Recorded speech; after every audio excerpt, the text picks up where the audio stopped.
రాఘవేందర్ పోరాటం ఏందో తెలుసా? ఆ జామకాయ ఇక్కడ పెట్టినగా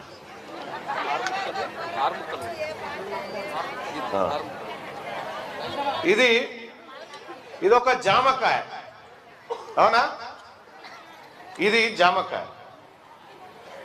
మార్ గోర్మాటి ఎవరన్నా ఒక చిన్న పిల్ల ఉంటే ఇట్రా రండి. అమ్మారా నువ్వు ఇట్రా, ఎవడియా ఎవడు వరా.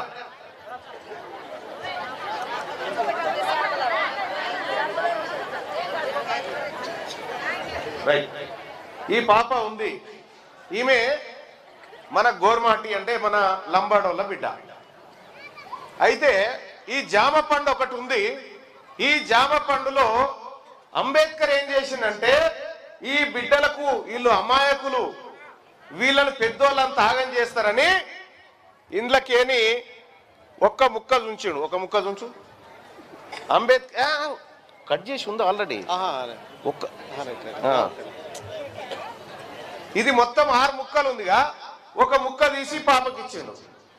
నువ్వు తిని బిడ్డ అని చెప్పినంటే మన లంబాడి వాళ్లకు మన ఎస్టీలకు ఈ పండులోంచి ఒక ముక్క ఇచ్చాడు, అవునా? నువ్వు బిడ్డ గీనె నిలవడు. ఈడనే మన సోదరుడు ఎంఆర్పిఎస్ అధికార ప్రతినిధి, జిల్లా అధికార ప్రతినిధి ఇక్కడ ఉన్నాడు, మన మాదిగోళ్ళ బిడ్డ. వాళ్ళకి ఏం చేసిండు అంబేద్కర్? వీళ్ళు కూడా అన్యాయం అయిపోతారు అని వీళ్ళకు ముక్క పంచాడు. 2 ముక్కలు పోయినాయి కదా. 2 ముక్కలు పోయిన తర్వాత ఇక్కడ మన బీసీలు ఉంటారు కదా, మన బీసీలకు ఒక ముక్క పంచింది. మన రాఘవేందర్కు ఒక ముక్క. ఇక ఇంట్లో ఎన్ని ఉన్నాయి? 3 ముక్కలు ఉన్నాయి కదా. ఈ 3 ముక్కలు ఎవరికట అంటే వాళ్ళకట. అరే మేము బీసీలం ఎక్కున్నాం రా, ఇక్కడ మా బీసీల దాంట్లో మనం అంతా సూదరోళమే కదా. సూదరోళం అంటే ఎరికేగా మనము, మా సూదరోళం ఎక్కున్నాం రా, మాకు గింతమంది ఉంటే గీ ఒక్క ముఖ్యాడ సరిపోతుంది రానేమో రాఘవేందర్ చెప్తా ఉన్నాడు.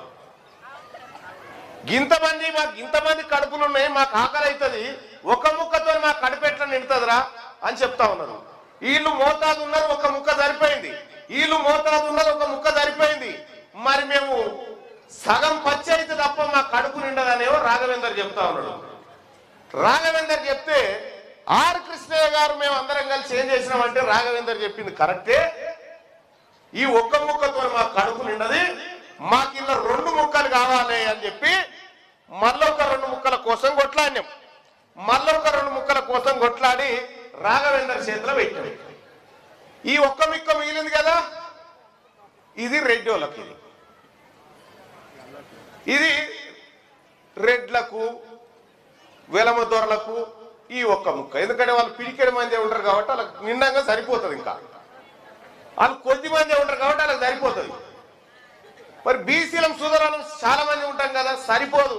కాబట్టి మేమంతా కొట్లాడి 2 ముక్కలు మళ్ళీ సంపాదించుకొచ్చి రాఘవేంద్ర చేతిలో పెట్టాం. పెట్టంగానే ఏమైంది?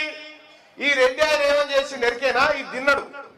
ఈ ముక్క తిన్నాక ఇట్లా పట్టుకో వసంతమ్మ, ఈ ముక్క తిన్నాడు, అయిపోయింది.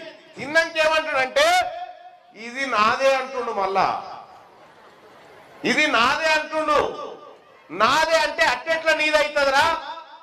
100కి 60 మందిమేమో మనం ఉంటిమి, 100కి 3 మీరుంటురి, 100కి 15 మంది వాళ్ళు ఉండే, 100కి 10 మంది వీళ్ళు ఉండే.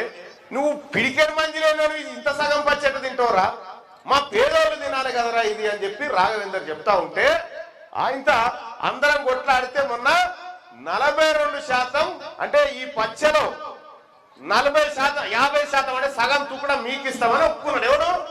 రేవంత్ రెడ్డి గారు ఒప్పుకున్నాడు. ఒప్పుకొని 42% జీవో అని తీసంగానే రాఘవేంద్ర ఏమనుకున్నాడు? అమ్మయ్య ఇక నా వల్ల కడుపు నింపొచ్చురా, నేను ఈ సగం పచ్చతోటి మా వల్ల కడుపు నింపొచ్చు, ఏళ్ళకేనా నుంచి ఉపాసం అంటున్నారు నా బిడ్డలు, కడుపు నింపొచ్చు అని చెప్పి ఆయన చేతుల పట్టుకున్నాడు. చేతుల పట్టుకోగానే ఈ పచ్చ తిన్నటువంటి రెడ్డి ఆయన ఏం చేసి నెరికేనా, ఇది మత్యమైనా సరే కానీ వీళ్ళు నోట్లోకి పోవద్దని హైకోర్టు కురికాడు.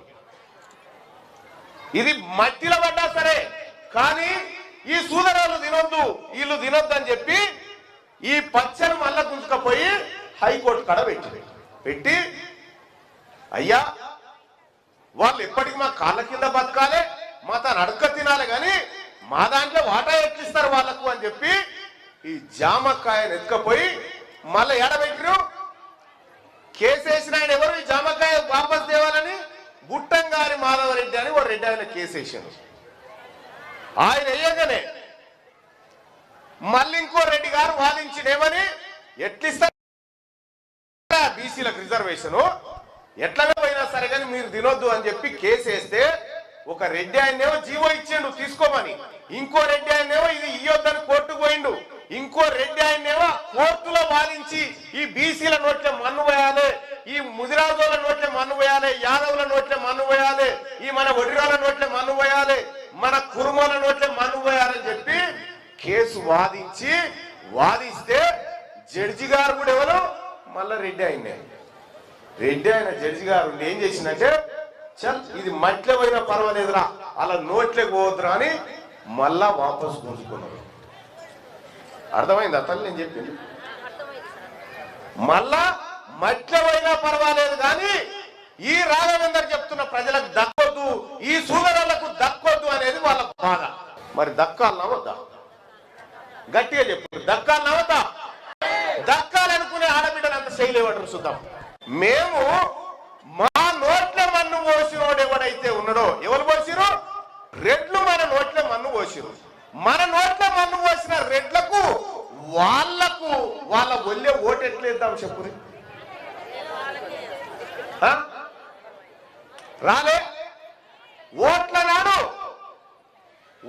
నాడు ఇంతింత కట్టలు పట్టుకొని తిరగాలని ఇళ్ళ చుట్టాలు తిరిగి రాలేదా? ఇక్కడ ఒక 1000 రూపాయలు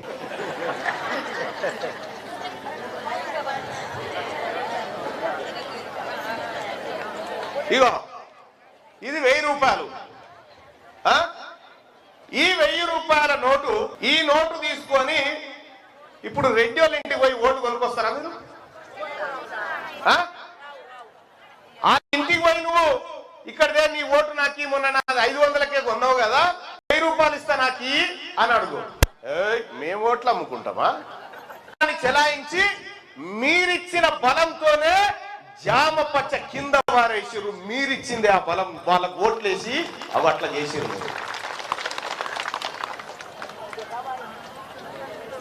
1000 రూపాయలకు ఈ ఊళ్ళో రెడ్డోళ్ళ ఓటు ఎవరు కొనుక్కొస్తారో చెప్పు దమ్ముంటే.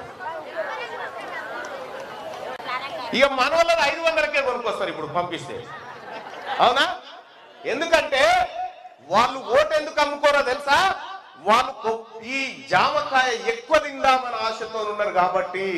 మనకు తెలియదు కదా ఈ జామకాయ మనకు వచ్చేది అనేటువంటి లెక్క తెలియదు కదా. ఈ భూములు ఉన్నాయి, ఈ భూములు 100% 100కి ఒక 100 ఎకరాలు ఉంటే 60 ఎకరాలేమో మన సుధరులకు రావాలి, 15 ఎకరాలేమో మన ఎస్సీలకు రావాలి, 10 ఎకరాలు మన గోర్మాటి మన ఎస్టీలకు రావాలి. కానీ మన భూములన్నీ దొంగతనంగా వాళ్ళ పేరు మీద రాసుకొని ఆళ్ళ పొలంలో కలుపు తీస్తాను మనని పిలుస్తుంది, ఆళ్ళ పొలంలో వరి కోతకు మనని పిలుస్తా ఉన్నారు, ఆళ్ళ పొలంలో నాటేస్తాను మనని పిలుస్తా ఉన్నారు. ఎవరి భూములు? ఎవరి? మనయే భూములు.